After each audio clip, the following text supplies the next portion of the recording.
Durante años, la crisis del 2008 se explicó como un accidente financiero, un error inesperado, un exceso aislado de ambición, hipotecas mal dadas, bancos irresponsables, decisiones equivocadas. Esa versión se repitió tantas veces que terminó pareciendo suficiente. Pero nunca explicó por qué todo el sistema colapsó al mismo tiempo. Nunca explicó por qué algo que parecía tan sólido se rompió de forma tan rápida y profunda. Antes del colapso, la economía mundial vivía una sensación extraña de normalidad. El crédito fluía, los precios de las casas subían, los bancos crecían, el consumo aumentaba. Nada parecía fuera de lugar porque nada se había detenido todavía. La estabilidad no se cuestionaba, se asumía. Y cuando algo se asume como estable, deja de analizarse con cuidado. El problema no fue solo que se prestara demasiado dinero. El problema fue que se construyó una ilusión de seguridad colectiva. Los bancos prestaban convencidos de que el riesgo estaba controlado. Las personas firmaban hipotecas creyendo que los precios siempre subirían. Los inversionistas compraban productos financieros complejos confiando en que alguien más ya había evaluado el peligro. El sistema entero funcionaba sobre una idea simple y peligrosa. El riesgo podía repartirse hasta desaparecer. Pero el riesgo no desaparece. Solo cambia de lugar. Durante años, ese riesgo se escondió detrás de estructuras cada vez más complejas. Paquetes financieros, calificaciones, modelos matemáticos, proyecciones optimistas.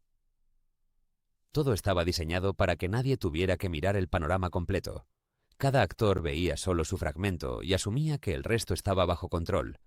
El banco que otorgaba la hipoteca no se preocupaba demasiado porque sabía que podía venderla.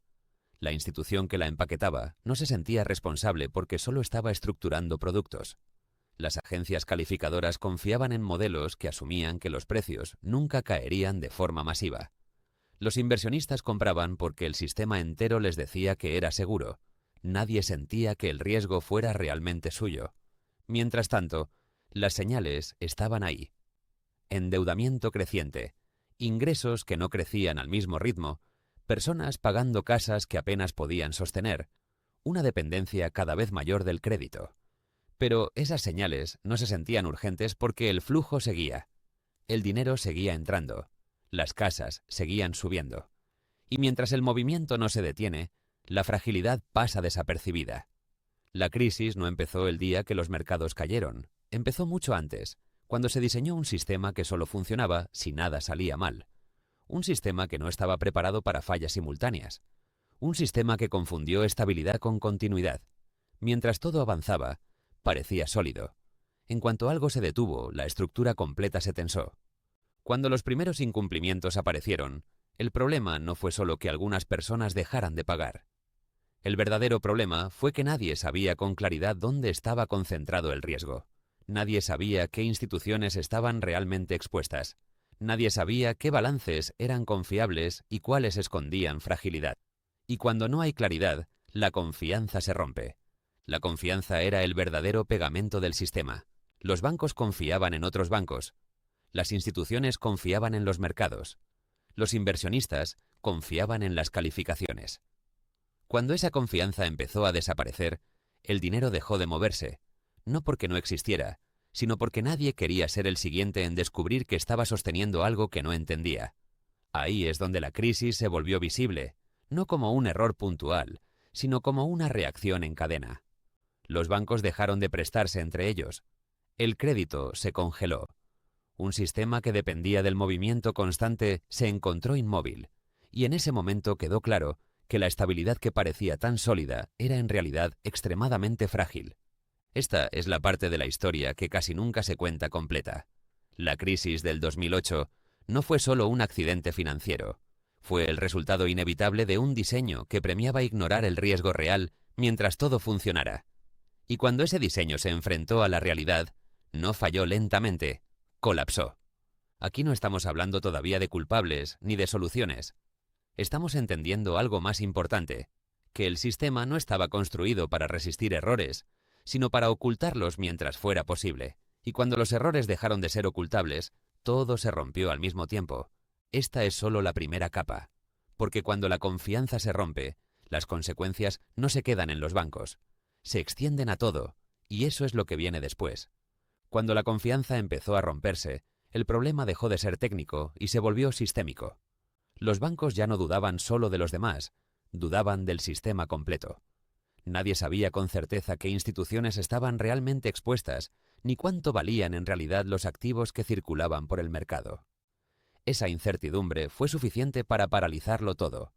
El dinero no desapareció, pero dejó de moverse. El sistema financiero moderno funciona sobre un acuerdo implícito: confiar. Los bancos confían en otros bancos, las instituciones confían en los mercados, los inversionistas confían en las calificaciones, y las personas confían en que el dinero seguirá funcionando mañana igual que hoy. En 2008, ese acuerdo se rompió. No de golpe, sino de forma progresiva y silenciosa. Cada día aparecía una nueva duda, una nueva grieta, una nueva señal de que nadie tenía el control total. Cuando Lehman Brothers cayó, no fue solo la quiebra de una empresa, fue una señal psicológica. Si una institución tan grande podía desaparecer de un día para otro, entonces cualquier balance podía esconder un problema similar. La pregunta dejó de ser quién falló y se transformó en quién será el siguiente. Ese cambio de pregunta fue devastador. A partir de ahí, los bancos dejaron de prestarse dinero entre ellos, no por falta de liquidez inmediata, sino por falta de confianza. Y cuando los bancos no se prestan, el crédito desaparece para todos. Empresas que no tenían relación directa con las hipotecas empezaron a sufrir. Negocios rentables se quedaron sin financiamiento. Personas con empleo estable perdieron acceso a crédito básico. El problema dejó de ser financiero y se volvió económico y social. Aquí aparece una idea clave que casi nunca se explica bien. La crisis no se propagó porque todos fueran irresponsables, sino porque el sistema estaba tan interconectado que una falla local se convirtió en una falla global. No había compartimentos aislados, todo dependía de todo. Y cuando una pieza dejó de funcionar, la tensión se distribuyó por toda la estructura. La respuesta de los gobiernos fue intervenir para evitar un colapso total. Inyecciones masivas de liquidez, rescates bancarios, medidas de emergencia. Desde fuera, muchas personas lo vieron como un salvamento injusto a las instituciones responsables. Pero desde dentro del sistema, la preocupación era otra. Si el dinero dejaba de circular por completo, la economía real se detendría. No era solo proteger bancos, era evitar que todo se congelara. Sin embargo, esas medidas dejaron una herida profunda. Millones de personas perdieron empleos, casas y ahorros, mientras muchas instituciones sobrevivieron. La sensación fue clara. El sistema podía salvarse a sí mismo, pero no necesariamente a quienes dependían de él. Esa ruptura de confianza no se reparó del todo y todavía se siente hoy. Lo importante es entender que la crisis no terminó cuando los mercados dejaron de caer. Terminó cuando el sistema logró volver a moverse, aunque fuera de forma artificial. La estabilidad regresó, pero no porque las fragilidades se hubieran eliminado, sino porque se contuvieron. Muchas simplemente se trasladaron a otros lugares. Esta es la segunda capa de la crisis del 2008. No fue solo un colapso financiero, fue una demostración de lo que ocurre cuando un sistema depende de la confianza sin tener margen para absorber fallas. Mientras todo sale bien, parece sólido. Cuando algo falla, se revela lo frágil que era en realidad. Y esa lección no se quedó en el pasado, porque el sistema siguió funcionando bajo lógicas muy similares. La apariencia de normalidad regresó, como siempre lo hace, y con ella, la tentación de olvidar lo ocurrido. Pero olvidar no elimina el problema, solo lo pospone. Y eso nos lleva a la última parte de esta historia. La crisis del 2008 dejó una idea incómoda que muchos prefirieron ignorar. La estabilidad no es lo mismo que la solidez. Un sistema puede verse estable durante años y aún así estar construido sobre supuestos frágiles. Mientras esos supuestos no se cuestionen, la normalidad es solo una pausa entre tensiones. Después del colapso se ajustaron regulaciones, se cambiaron discursos y se prometió que algo así no volvería a pasar. Pero el problema de fondo no era solo la falta de reglas, era la forma en la que el sistema estaba diseñado para funcionar siempre bajo condiciones ideales. Crecimiento constante, confianza permanente, ausencia de errores masivos. Un sistema así no es resistente, es dependiente. La lección más importante del 2008 no fue que el riesgo existe, eso siempre se supo. fue que el sistema no estaba preparado para absorber fallas sin colapsar. No había amortiguadores suficientes, no había margen, y cuando no hay margen, cualquier problema se vuelve crítico. Por eso muchas personas nunca volvieron a sentirse realmente seguras después de la crisis, incluso cuando los mercados se recuperaron. El dinero volvió a moverse, los índices subieron, la normalidad regresó, pero la conciencia de fragilidad quedó instalada. Se entendió que la estabilidad no era una garantía, sino una condición temporal. Con el tiempo, muchas de esas fragilidades no desaparecieron, solo se desplazaron. Se movieron a nuevos instrumentos, a otros mercados, a distintas formas de endeudamiento. El sistema aprendió a seguir funcionando, pero no necesariamente a volverse más resistente. La apariencia de normalidad volvió a imponerse, como siempre ocurre.